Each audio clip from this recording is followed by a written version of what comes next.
Di sebuah kerajaan padang pasir yang terkenal bukan karena kemakmurannya, melainkan karena rakyatnya hobi bergosip sambil ngupil di pasar, hiduplah seorang lelaki cerdas bernama Abu Nawas.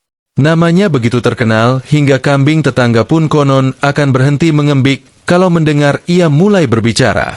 Suatu pagi, kerajaan geger bukan karena perang atau wabah, melainkan karena raja mengadakan lomba cerdas cermat kerajaan sejagat dan sekitarnya. Hadiahnya luar biasa, 100 kantong dinar emas, seekor unta gemuk, dan jabatan penasihat kerajaan selama seminggu penuh. Bagi rakyat biasa, hadiah itu sangat menggiurkan. Tapi bagi Abu Nawas, yang paling menarik justru makanan gratis di arena perlombaan. Seluruh peserta berdatangan dari berbagai negeri. Ada ulama yang janggutnya panjang sampai hampir tersangkut pintu. Ada pedagang kaya yang otaknya katanya encer, walau wajahnya seperti semangka jatuh. Bahkan ada seorang tabib yang mengaku bisa menjawab pertanyaan sebelum pertanyaan selesai dibacakan. Sayangnya, tiap kali ditanya namanya sendiri, ia malah lupa. Namun di balik kemeriahan itu, tersembunyi satu masalah besar. Ketua juri lomba adalah seorang pejabat licik bernama Hakim Bahalul. Orang ini terkenal suka menerima sogokan. Kumisnya tebal, perutnya bundar, dan kalau tertawa suaranya mirip keledai keselek kurma. Diam-diam, ia sudah menerima 3 karung emas dari peserta kaya bernama Salman si saudagar licin agar memenangkan lomba dengan cara apapun. Rakyat tidak tahu soal kecurangan itu. Mereka sibuk membeli kacang rebus dan bertaruh siapa yang akan menang. Sementara Abu Nawas datang santai memakai sorban miring dan sandal yang talinya beda warna. Ia tidak peduli soal hadiah. Ia hanya penasaran satu hal. Kalau jurinya curang, gumam Abu Nawas sambil tersenyum licik, kira-kira siapa yang akan lebih malu nanti, peserta atau jurinya sendiri? Matahari pagi menyinari kota Baghdad dengan panas yang rasanya sanggup memanggang telur di atas genteng rumah. Pasar kerajaan sudah ramai sejak subuh. Para pedagang berteriak menawarkan dagangan mereka dengan suara yang lebih keras daripada ayam kehilangan pasangan. Kurma manis. Kalau dimakan mertua langsung lupa utang. Minyak wangi. Sekali pakai, unta pun jatuh cinta. Beli sandal. Anti copot walau dikejar debt collector kerajaan. Di tengah keramaian itu, orang-orang membicarakan satu hal yang sama. Lomba cerdas cermat kerajaan yang akan digelar siang nanti. Acara itu begitu heboh sampai pengamen jalanan mengganti lagu mereka menjadi lagu bertema kuis. Anak-anak kecil berlarian sambil pura-pura menjadi peserta lomba. Aku jawab duluan. Salah. Kau kalah. Kalau begitu aku sogok jurinya. Wah, kau cocok jadi pejabat. Semua tertawa.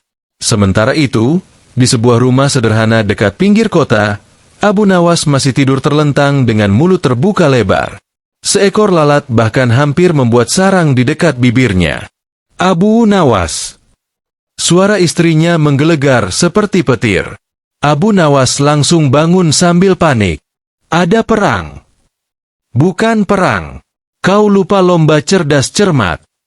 Abu Nawas mengucek mata. Oh. Kupikir raja diserang pasukan monster pajak lagi. Istrinya melipat tangan. Cepat bangun. Katanya hadiahnya besar. Abu Nawas malah kembali rebahan. Hadiah besar biasanya diikuti masalah besar. Tapi kalau menang dapat 100 kantong emas. Abu Nawas mendadak duduk tegak. Kenapa dari tadi tidak bilang bagian pentingnya? Istrinya mendelik. Aku sudah bilang sejak semalam. Maaf, semalam aku fokus mendengarkan suara dengkuranku sendiri. Setelah mandi seadanya menggunakan air setengah ember dan seekor gayung yang hampir patah, Abu Nawas bersiap berangkat. Ia memakai jubah lama warna coklat kusam, sorban miring, dan sandal berbeda warna. Istrinya menghela napas. Kenapa sandalmu beda? Biar orang fokus ke sandal. Bukan ke wajah tampanku. Tidak ada yang fokus ke wajahmu sejak pasar kambing dibuka. Abu Nawas tertawa puas seolah itu pujian. Di halaman istana, ribuan orang sudah berkumpul. Panggung besar berdiri megah dihiasi kain emas dan lampion warna-warni. Di atas panggung ada meja peserta, kursi juri, dan sebuah lonceng besar. Tulisan besar terpampang. Lomba cerdas cermat kerajaan. Jujur, adil, dan tanpa sogokan. Tulisan itu membuat beberapa pejabat langsung batuk-batuk. Di kursi kehormatan duduk raja dengan wajah serius. Di sampingnya, Perdana Menteri tampak sibuk menghitung kacang rebus milik sendiri agar tidak dicuri orang. Sementara itu, ketua juri bernama Hakim Bahlul berjalan dengan dagu terangkat tinggi.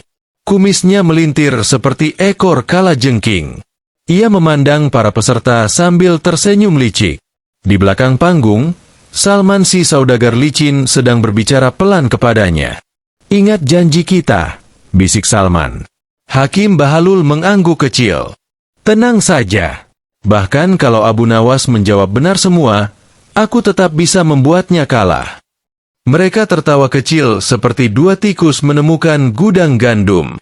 Tak jauh dari situ, Abu Nawas datang sambil makan pisang. Seorang penjaga menghentikannya. Peserta tidak boleh makan di arena. Abu Nawas mengangguk. "Kalau begitu aku kunyah di luar arena, lalu menelannya di dalam." Penjaga bengong. "Apa? Yang penting proses makannya di luar." Penjaga menyerah. "Masuk sana sebelum aku pusing." Peserta lomba ada 5 orang. Pertama, Salman si saudagar licin. Pakaiannya mewah berlapis emas. Cincinnya banyak sampai tangannya terlihat seperti toko perhiasan berjalan. Kedua, seorang tabib tua bernama Syekh Kalam. Ia membawa belasan buku tebal. Ketiga, pemuda kurus bernama Faruk yang terkenal hafal ribuan kata mutiara tapi sering lupa jalan pulang. Keempat, seorang guru matematika kerajaan yang wajahnya selalu serius seperti sedang menghitung utang negara. Dan terakhir, Abu Nawas. Begitu melihat penampilannya, penonton tertawa. "Lihat sandalnya. Itu peserta atau tukang tambal panci. Aku yakin dia datang cuma mau makan gratis." Abu Nawas malah melambaikan tangan seperti raja parade. Raja tersenyum kecil. Ia sebenarnya sangat menyukai tingkah Abu Nawas, meski sering membuat istana kacau. Hakim Bahlul berdiri lalu mengangkat tangan.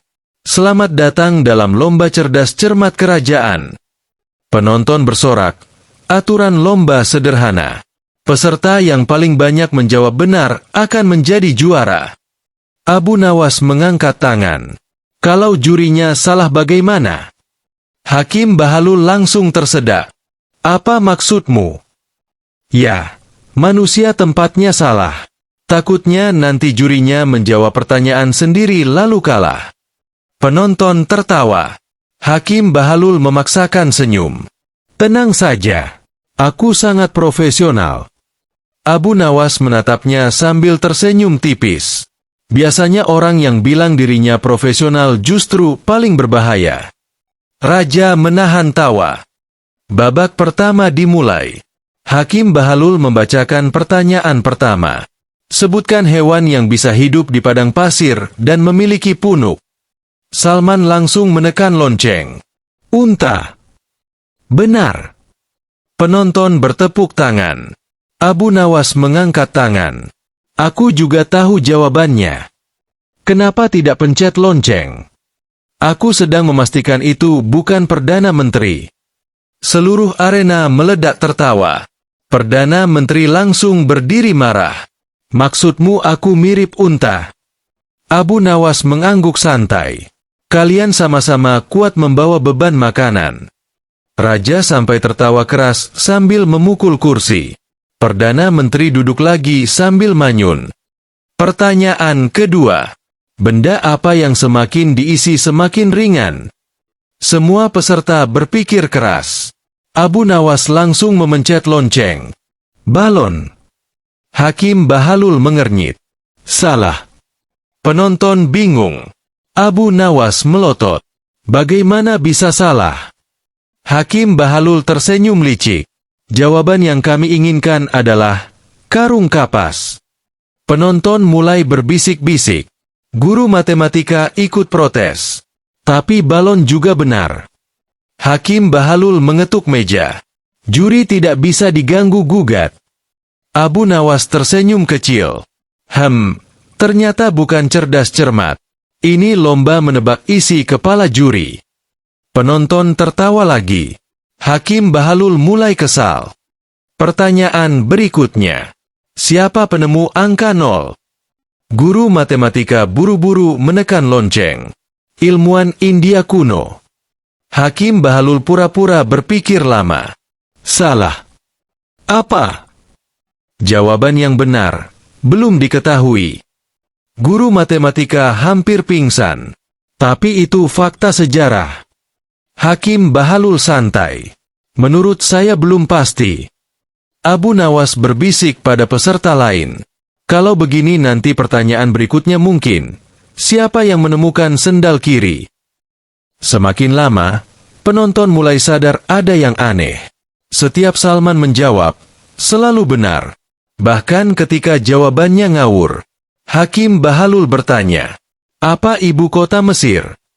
Salman gugup. Madura.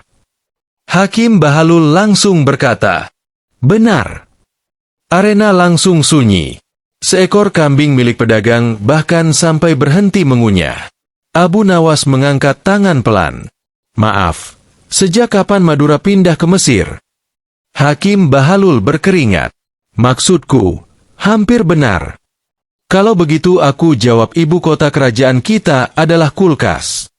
Hakim Bahlul kesal. Itu salah. Nah, berarti masih ada harapan akal sehat di negeri ini. Penonton mulai tertawa keras. Raja mulai menyipitkan mata curiga. Babak berikutnya adalah teka-teki logika. Hakim Bahlul membaca soal. Jika ada 3 burung di pohon lalu 1 ditembak, berapa yang tersisa? Faruk menjawab, 2. Salah. Guru matematika menjawab, 1. Salah. Abu Nawas menekan lonceng. Tidak ada. Hakim Bahlul terdiam. Kenapa? Karena sisanya terbang ketakutan mendengar suara tembakan. Penonton bersorak. Benar, teriak beberapa orang. Namun Hakim Bahlul berkata dingin. Salah. Jawaban resminya 1. Penonton mulai bow. Abu Nawas berdiri. Wah, luar biasa. Apa? Burung di kerajaan ini ternyata tuli. Gelak tawa pecah lagi. Raja sampai menyeka air mata karena tertawa. Namun di balik tawanya, Raja mulai sadar ada permainan curang. Saat istirahat, peserta diberi minuman. Abu Nawas duduk santai sambil memakan kacang. Guru matematika mendekat. Jelas sekali jurinya curang. Abu Nawas mengangguk. Bahkan kambing pasar juga tahu. Lalu bagaimana? Abu Nawas tersenyum licik. Orang curang biasanya kalah bukan karena lawannya pintar. Lalu, karena mulutnya sendiri terlalu rakus. Guru matematika tidak paham. Sementara itu, di belakang panggung, Salman panik. Kenapa penonton mulai curiga? Hakim Bahlul mendengus. Tenang, aku masih mengendalikan lomba. Tapi Abu Nawas terus membuat orang tertawa. Itu tidak penting. Hakim Bahlul menyeringai. Nanti di babak akhir aku akan menjatuhkannya total. Babak kedua dimulai. Kini pertanyaan lebih sulit. Hakim Bahlul bertanya, apa yang berjalan tanpa kaki? Syekh Kala menjawab, angin. Salah. Faruk menjawab, waktu. Salah. Abu Nawas tersenyum. Gosip. Penonton langsung tertawa terbahak-bahak. Hakim Bahlul menahan kesal. Itu benar. Abu Nawas membungkuk hormat. Terima kasih. Aku belajar dari para ibu-ibu pasar. Beberapa ibu-ibu penonton langsung melempar kulit kacang ke arahnya. Pertanyaan berikutnya. Apa yang jika dipotong malah bertambah panjang? Peserta bingung. Abu Nawas cepat menjawab. Antrian utang.